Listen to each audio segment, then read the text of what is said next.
Tunakukaribisha sana mtazamaji wa BM Media. Leo tutakuhabarisha kuhusu historia ya kusisimua ya Nehemia. Karibu sana.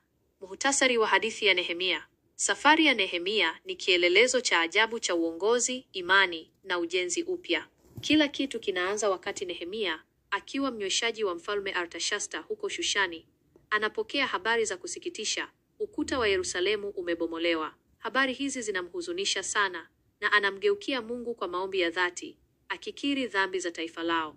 Mungu anajibu maombi yake. Nehemia anapata kibali cha mfalme cha kwenda Yerusalemu na kuanza kazi ya ujenzi. Anapofika, anakagua ukuta kwa siri usiku, kisha anawatia moyo watu waanze kazi. Licha ya upinzani mkali kutoka kwa Sanbalati, Tobia na Geshemu, ambao walicheka na kupanga njama za kuwazuia, Nehemia hatishiki. Anaweka walinzi na kuhakikisha watu wanafanya kazi huku wakiwa tayari kwa vita. Hii inaonyesha umoja na azma yao isiyoyumba. Nehemia pia anakabili migogoro ya ndani iliyosababishwa na Wayahudi waliokuwa wakiwanyanyasa ndugu zao maskini. Anaingilia kati kwa ujasiri na kurekebisha hali hiyo, akisisitiza haki na uadilifu. Mwishowe, ukuta unakamilika kwa siku 52 tu, ushahidi wa wazi wa msaada wa Mungu na bidii ya watu.